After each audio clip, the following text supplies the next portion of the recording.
I've made up some sample corners, and we're going to look at each of these and find out which ones are better and which ones are worse. So the one that I was talking about when I was cutting my blocks is this one where the grain is diagonal through the corner block. And this one is a compromise to this one. This one has the grain going this way, so that means I need this to be perpendicular to that seam. This is my seam, and this is the weakest point. So if I do the way I've done this one, and I've got my grain going parallel to the seam, that's going to be the weakest orientation for this one. So this orientation is strongest because it's perpendicular to the seam. This orientation is weakest because it's parallel with the seam. The plywood has 3 layers, and the top 2 layers are going in one direction, and the middle layer is going in the opposite direction. So if you have the top and the bottom layers parallel with that seam, you're going to have your weakest orientation. And the problem with cutting our pieces like this, which is that I cut a square and I ripped my pieces with the grain and I cut diagonally, is now I have to orient this either left or right, or turn it whichever way is the correct way according to my seam. I did this one intentionally wrong, so we can see that this is the grain on the 2 surfaces. The grain on this one is not very clear, but it is actually going in the same direction as the bottom surface. And this is the weaker joint. And I could probably, with a little bit of force, break that joint. Whereas this one is perpendicular to the grain.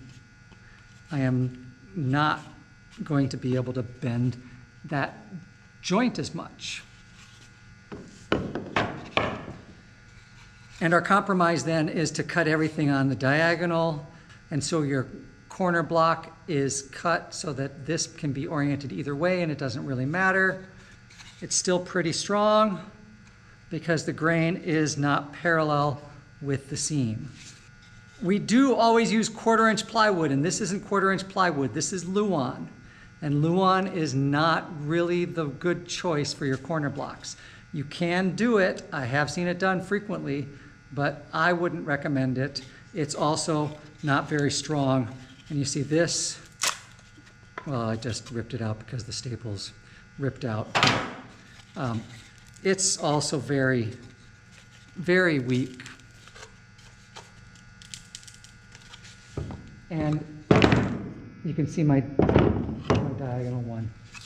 My diagonal plywood already is much stronger. The glue hasn't even dried. And I'm having a hard time getting any sort of flex in that. So don't use the Luan. The Luan is also easier to shoot through. That's why this ripped out, because my depth of the staples went through and easily pulled right through that.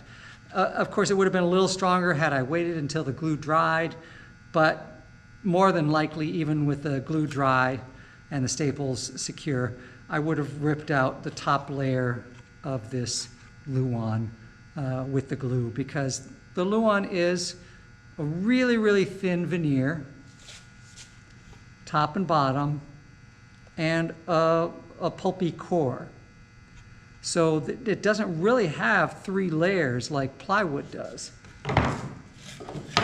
Plywood has 3 distinct layers, and the Luan has 2 laminate layers and a core. So the outer layers of the plywood are going to be much stronger. The other important thing in assembling your flats is this gap all the way around. You don't want to put the quarter plywood all the way into the corner like that. We need to leave this gap because you're more than likely going to put two flats together, and you need that gap for the two flats to go together smooth the whole distance. If instead my corner block is all the way to the corner, when I put these two flats together, it's good with the corner block, but then this gap appears on the bottom. And that's going to appear until we hit the next corner block or keystone or half strap. And we don't want that. So we need this gap to be able to allow the flats to fit together cleanly. And we always put it on all sides because we don't know if we're going to put the flat together this way or if we're going to put the flat together this way, but we want the most options. And we need that flush fit because we're making a wall. And the wall needs to be continuously sealed. That distance is going to be 3/4 of an inch, and we can just take a scrap piece of pine, mark a line there, mark a line there. Again, if I'm using my wood that has grain, I need to make sure that the grain runs perpendicular to the seam. I'm going to make this one all with the corner blocks cut on the diagonal so that the grain is going diagonally. We're going to use framing squares to square this up. The framing square will keep things in 90 degrees, and you need to put the framing square on the outside of the flat, not the inside. The important measurement is that the outside of the flat is a square, perfect 90 degrees. This goes with building all of your flats and anything you're building. If you're using a square, you need to have the square be in the right position. And I've got no gap here, I've got no gap there, I'm good to go. I can put my corner block down. Draw a couple more lines here so I know where to put the glue. And I'm going to put some glue on here. This is wood glue. It says it's in a BioClean dish soap bottle, but it is wood glue. I like the BioClean bottles because they have a really nice big wide opening and it doesn't clog up. And it's also a large container. I don't have to keep refilling it.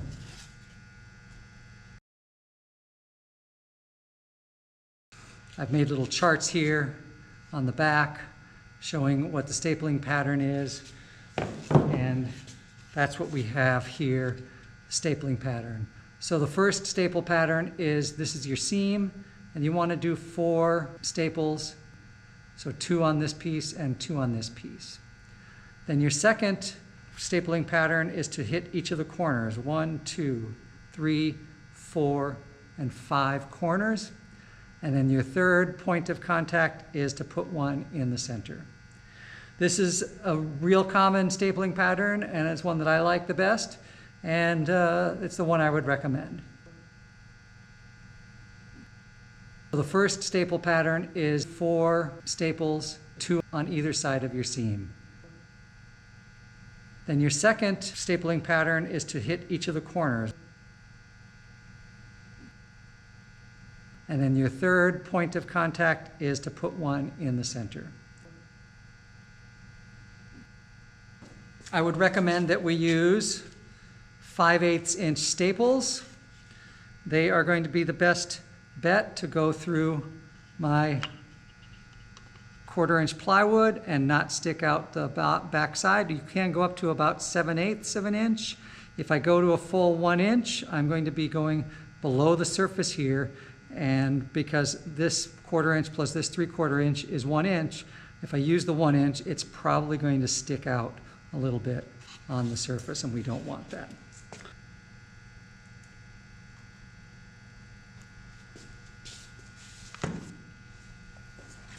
Remember my pattern? I'm going to put 1, 2, 3, 4 on either side of the joint. This is going to wiggle around a little bit, so I need to be aware of that as I'm attaching it, letting the glue squeeze through and not trying not to get my wood to get out of alignment. I'm going to put 2 there. I'm going to check square again because I really want it to be good. Put the other 2. So my next position is the 4 corners. I already got a corner here and there, some of those corners. So a 1, 2, 3 corners here and 1, 2 corner there.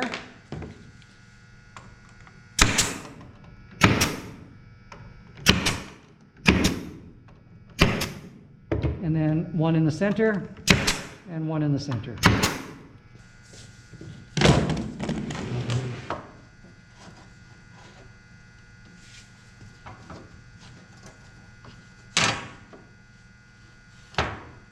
I square things up.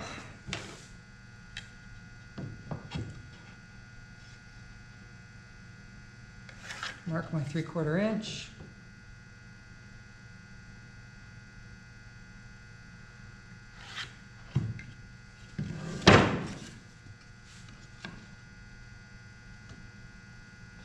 Mark where my glue goes.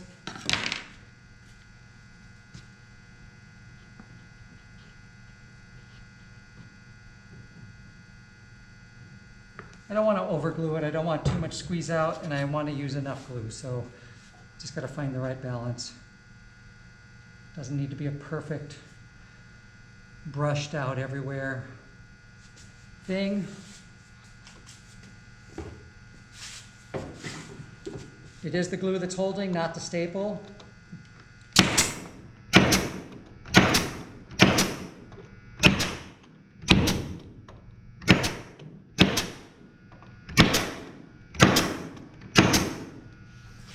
My table's not big enough, so I'm going to flip this around,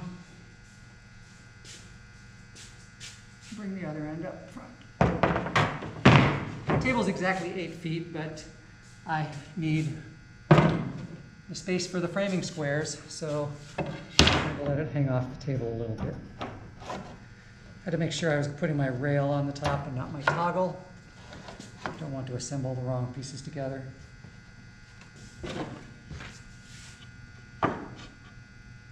Got a little bit of a warp to my frame. And the nice thing about this construction is it's a very strong, tried and true construction going back hundreds of years. We may not build soft flats very often or at all anymore, but this construction design and style is really useful. I use it for building framework for bars and other things. It's really lightweight, and I can make reusable components. Because I bet you build a bar for one show, and you never have a bar that's that size again. So I like to have the parts and the components that I can throw facing on, take facing off. I can build it to a custom size.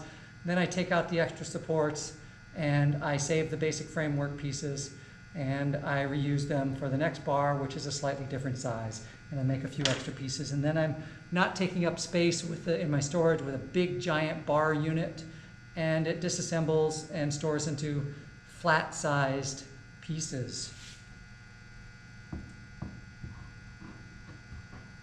And there's other ways, other things you can do with this. It also is a very lightweight structure, even if you cover it with Luan instead of muslin.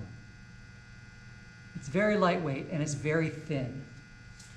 And if you're making a show for traveling,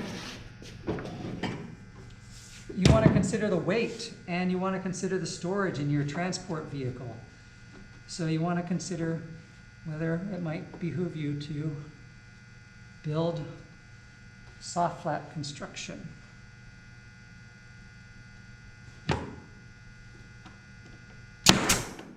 It does take the extra time to stretch and glue up and size the muslin.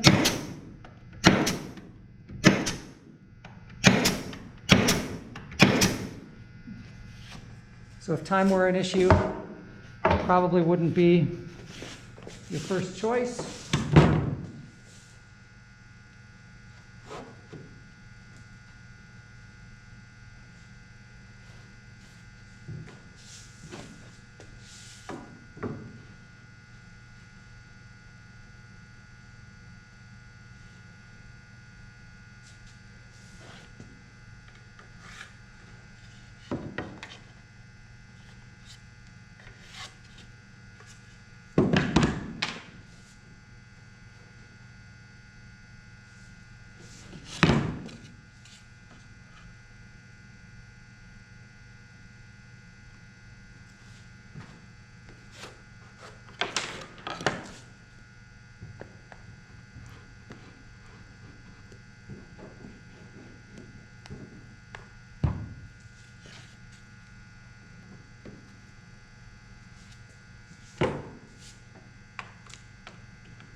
We're going to find center.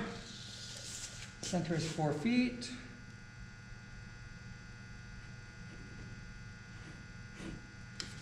Double check. And 8 feet.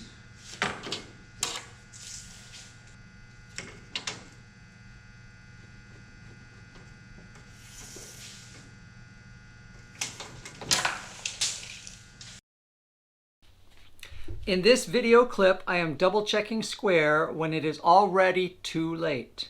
Always check your diagonals before and after attaching your 4th corner block. If you wait until after you've assembled it and attached your muslin, it's too late and you can't fix anything. You'd have to start over from scratch. When we're squaring up flats, which is too late for this one, but while I was assembling it, when I was attaching the last corner block, there's one other way to confirm that the flat is 100% truly square. And that's to measure corner to corner and opposite corner to corner. And the two measurements should be the same. That goes back to our right triangle theory. This right triangle will have the same hypotenuse as that right triangle. It always will. But then if this right triangle and that right triangle have the same hypotenuse, then our whole flat is 100% square. We take our tape measure. I'd like to put the center of the tape measure on the corner. It's important that you put the same part of the tape measure on both sides. If I center the tape measure on the corner, then I need to do that with both sides. If I shift my tape measure to the side or over to there, my measurement is going to be inaccurate. So I like to go center of the tape measure to center of the tape measure. So then on the other side, I'm going to look at the point where the corner hits on the center of the tape measure.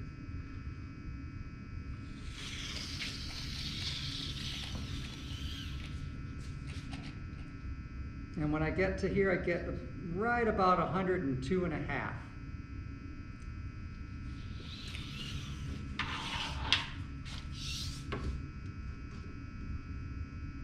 Make sure that's in the same spot. And over here, I've got right to the same point, 102.5.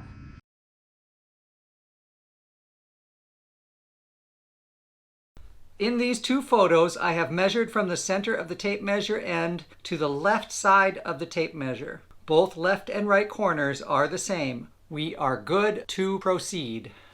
So my flat is square. I do want to use the framing square when I lay it out, but I also want to check that as, before I do the final thing. You can use 4 framing squares while assembling your flat, 1 for each corner, but the framing square is a fixed size and too small to measure square beyond 16 to 24 inches from each corner. The only reliable way to confirm square on larger projects is to check your diagonals. When you're making a hard flat, you want to double check this before you start putting in your center pieces and all your cross pieces. If it's out of square when you put your center pieces in, you're going to lock it into out of square. If you have an imperfection like a knot, you want to make sure that this doesn't show up on the front face where you're going to cover your muslin.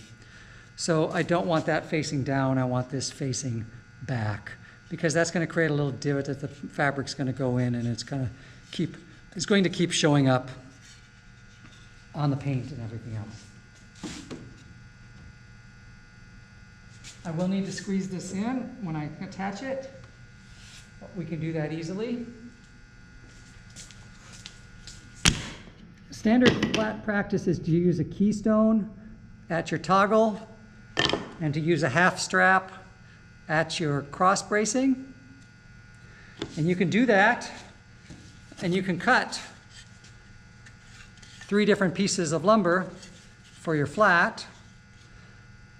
Or if you don't care about the visuals of the back, you can just use the corner block for everything. It's a shortcut. I kind of like it. It saves you only having to cut 1 piece of material, and you don't have to cut 3 different attachment materials. If your stagecraft class is requiring you to learn all the pieces, keystone, half strap, corner block.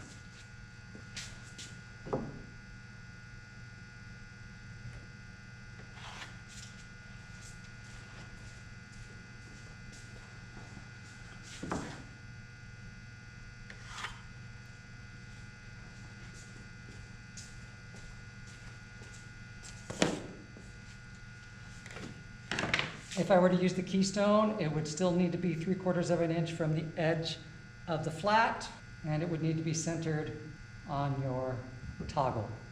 And it does need to be a full 8 inches across. You don't want to make it short. Everything on our standard flat size is based upon an 8-inch dimension. For beauty's sake, I'm going to square up the toggle. I want it looking good. Now I need to remember with my corner block to be 3/4 of an inch here, but on the inside, I don't need to leave that 3/4 of an inch. I can go all the way flush to the edge of the toggle. You could also put it on this way, if that were the way to do it, to make it fit. I don't have as much grip on the toggle here, but that's also an acceptable arrangement. So you have a couple of different options. Again, I still like the 1 piece, streamlining your efforts.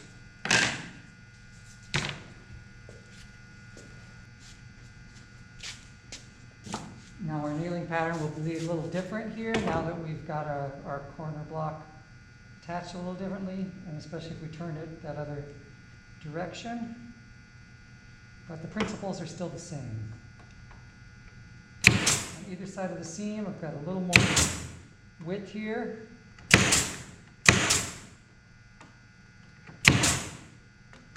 All the corners.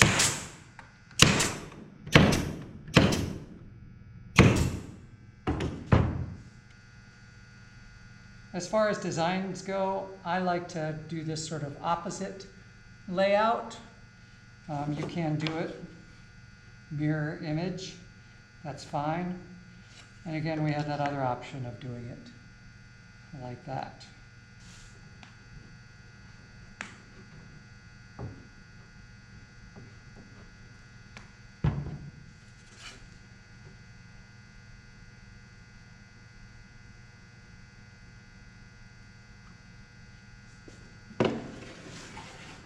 I'm going to put these two in first. There we go. Now that can't move. Now I can feel comfortable closing that gap. Staple there.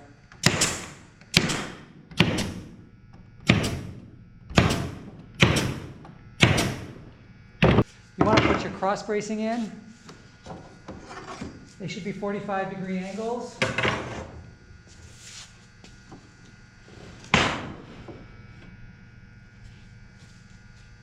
We have a couple of different options here depending on the size of the flat. This is probably just fine for the purposes of our demonstration flat. If we wanted to, we could go from there to here, and then I can reuse that corner block and attach right there with a few more staples and get double duty out of one corner block. Generally speaking, I find it's better to put your two corner braces, if you're only going to do two corner braces, on the same side.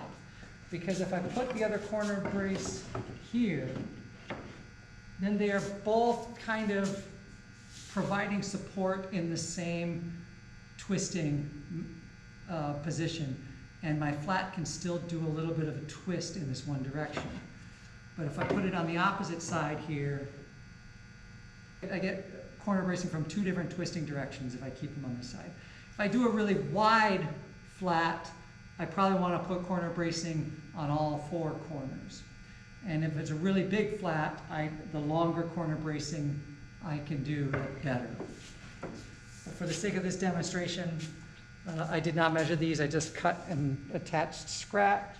Normally, you would use your half strap. You need to cut that half strap at a little angle here, just so that you have your gap. We're not going to do half straps, just like we're not going to do the Keystones. We're going to do more corner blocks.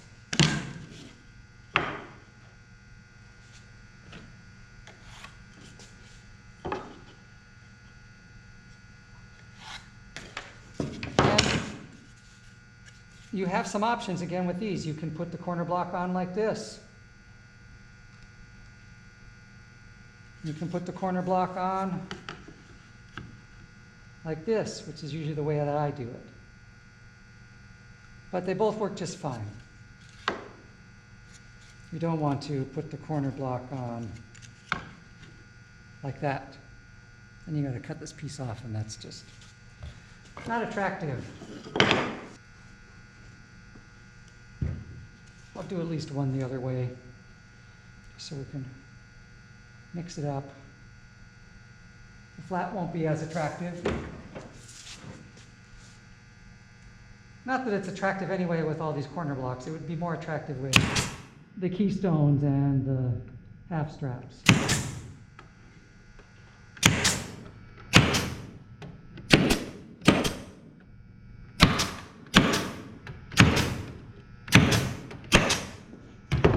But I'm in favor of losing some of the attractiveness in order to make it a more efficient shop and crank more of these out faster.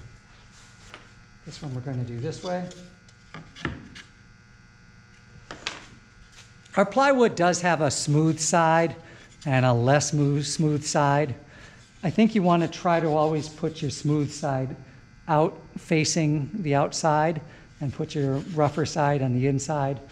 Mostly it's AC grade plywood. That means this surface is sanded to the A level, which is a smooth sanded finish, and the C is a less smooth, sometimes filled knot holes and other types of things, imperfections.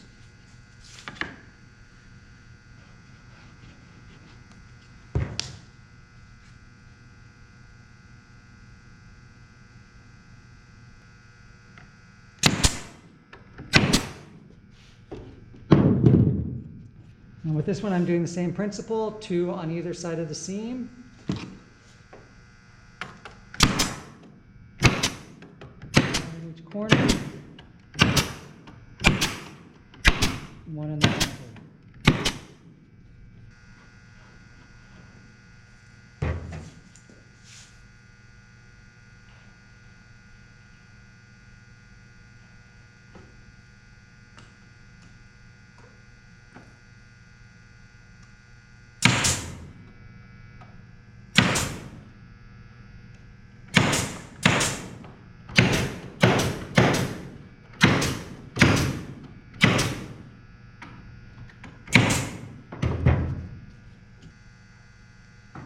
So sometimes if my cross piece was more to here, I'd have to come and chop off a corner of this corner block, and that would be okay. So you just reuse the piece, and you use the piece as needed. And some modifications to the corner block are always okay. In the case of where we put it here, I don't have that issue.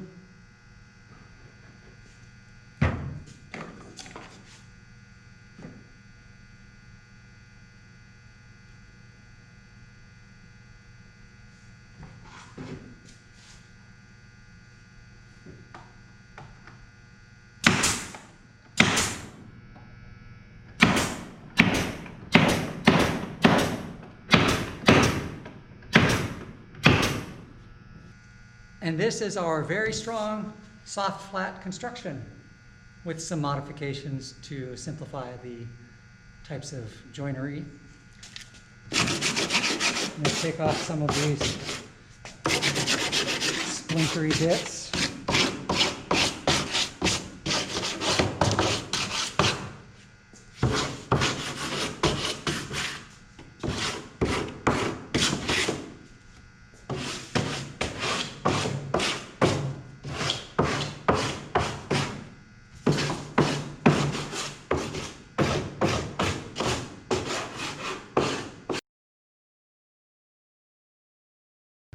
In talking about toggles, I don't think we talked about this during construction, but the general guideline is for your 8-foot flat, one toggle is enough. You don't need more than that. Any more than that is overkill.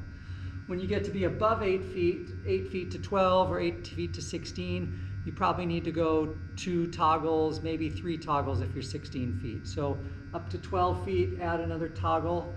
So basically every 4 feet, adding a toggle. And if you've got a really wide flat, you may have to add some additional toggles and some additional cross bracing. Most of our standard flats usually only go up to about 4 feet wide. Anything 4 feet or under is pretty standard. When you start getting wider than that, they just get bulky, they get hard to store, they get hard to manage. But you could build one off for a show for something that's very specific. And your muslin, if you buy your muslin, you can get your muslin up to 10 or even 12 feet wide. So usually when it's that wide, you're making drops. But you could theoretically make a flat that's as wide as your muslin is, up to, you know, about 10 feet. I've not made them more than about 6 or 8 feet wide, but you could do that. And you can go as tall as your lumber will allow, which normally is about 16 feet tall. That's about as long as a single piece of lumber you can get. You can sometimes get 20-foot long lumber and other lengths, but you're going to pay extra to get that special milled.